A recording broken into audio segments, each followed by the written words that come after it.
one of our focuses in Casper Labs from a go-to-market standpoint. So I'm responsible for our go-to-market. One of our focuses is going to market with our AI product and our track and trace product. And so as part of that, we're out there engaging with prospective customers who are dealing with one of these two strategic imperatives. And I think that you're well aware of both, but just to summarize, on the AI side, we're building a product in partnership with IBM that's going to provide governance and insight and analytics around their AI solutions within the enterprise.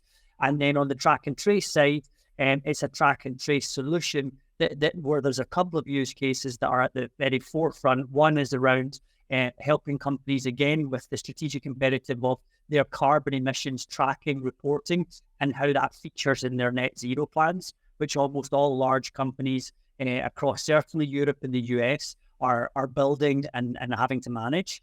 And the second part of track and trace, which is an adjacent use case, is around the real world tokenization of assets and tracking those through the value chain and the supply chain. And so our focus from a go-to-market standpoint is really out there engaging with customers, engaging with companies, again, across primarily Europe and the US, and looking to develop projects and build projects with different companies in different sectors. Supply chains are extremely complex, and they not only are they historically complex, because especially for large companies where they can have thousands of partners upstream from them in the supply chain, it's even more complex today because there's a shift, and there's a shift for a number of reasons. Number one is that there's the deglobalization that's happening as a result of like different geopolitical tensions between, for example, the US and China, or many of the Western countries and Russia. And so at one point, supply chains were really focused on just optimizing for two factors. Where can I get a product as quickly and as cheaply as possible? And so that time and cost were really the only two dimensions that big companies were optimizing on. But what has really become apparent more recently is that they're having to consider other factors such as resiliency and even security. And when you follow some of the things that are going on in the Red Sea and the shipping channels through there, you get a perfect example of that. And so all of this is leading to disruption in supply chain and companies refactoring and readjusting in those supply chains. And as part of that, so that's the reality they're facing. But as part of that, there's also increasing pressure from both consumers, regulators, and even some of their customers and partners to ensure that they've got clarity around their impact on the environment, their impact on climate change. And that's why, again, for almost all large companies, they've either built a net zero plan or they're in the process of building net zero plans. The problem with net zero is that there are different forms of emissions, scope 1, 2, and 3.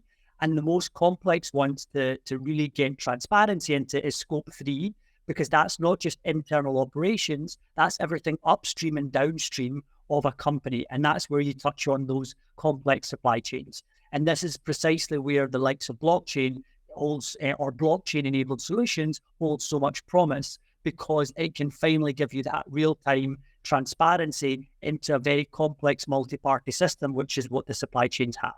And so that's the real premise of the solution, is actually giving that transparency, of course, so that you can track goods and assets as they move through the supply chain, but also in the context of net zero and climate change, so that you can understand the impact of that in terms of carbon emissions, and of course, how that features into large companies' net zero plans. And so when we were recently, for example, in Davos, that you would hear from leaders, not only that it's critical for them to manage and retransform supply chains, but secondly is that they have a net zero plan, but very often they don't have the visibility that they need to really operationalize that and execute on it. And that's where the transparency of scope 3 emissions are so critical. And then beyond that, they still lack often the real-time visibility through supply chains that are necessary. And as there's two factors, I think, that are changing the likelihood that these supply chain solutions will be truly transformative, because blockchain-based supply chain solutions have been spoken about now for 5, 6, 7 years, and some have been attempted. But I think that there's two big factors that are changing that will help this. One is that the increasing digitization of supply chains. So most industries have digitized significantly, but actually supply chains remain and have remained they've remained very manual compared to many other industries and many other value chains. But I think that there's change happening there. One is just there's a gradual change as companies are adopting more digital technologies. But the second is, as companies are looking to use AI to say optimize supply chains because they can do it far better than legacy systems, that's only possible when you've got the right data, the training data and training sets to then train your models on. That is only possible when you've got digitization at the core. So I think that's one driving factor that's happening. And then the second driving factor is that IoT held a lot of promise within supply chains to offer real-time visibility and a stream of data around a variety of use cases we can touch on. But the IoT for many years has held much promise, but it's actually been far too expensive. And so both the devices, the hardware sensors, and the connectivity plans were far too expensive to make the business case work for large companies. But there's increasing and accelerating commoditization of those hardware sensor prices. So sensor prices have come down by about 75% in the last 20 years alone. And connectivity is not going down as rapidly as that, but is also going down. And as they go lower and lower to the point where it might cost cents on the dollar for you to get these sensors, the business case of embedding IoT across your supply chain network through your partners and so forth becomes much more compelling. And I think up until now, the business case involving IoT was quite challenging. And so I think the combination of digitization, in part to drive AI, and the commoditization of IoT sensors and connectivity, both of those are providing the perfect transformation to then for blockchain-enabled solutions to be far more viable and far more compelling than they were before. Similarly, when you were in Davos, almost every panel session, whether it was about regulation or technology or company or even climate or company transference, almost everything was referring to AI. The challenge, of course, is that AI is an incredibly powerful technology, and companies are concerned about the risk that it may hold.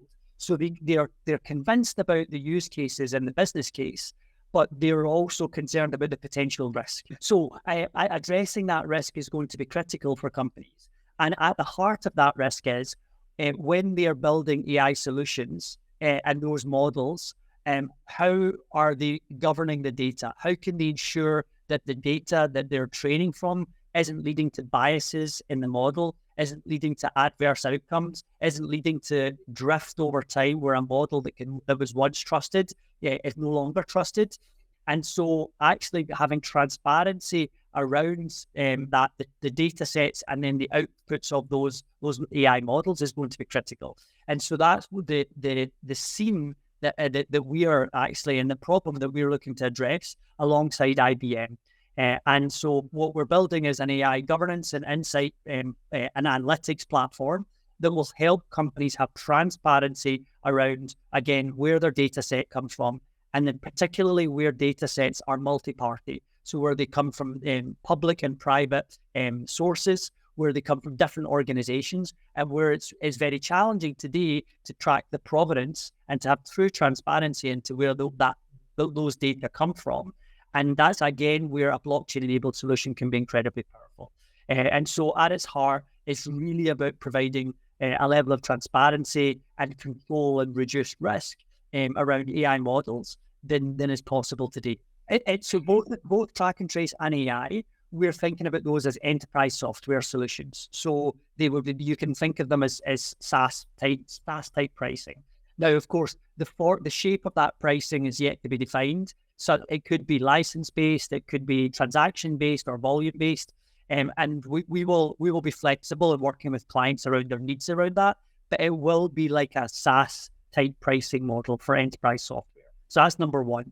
And then in terms of the selling of it, is that the intention is, so we have a beta program using AI as an example right now.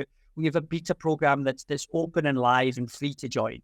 And we have people have already joined that. We've had a huge interest in it, and that including like SMBs, mid-market companies, but also enterprise.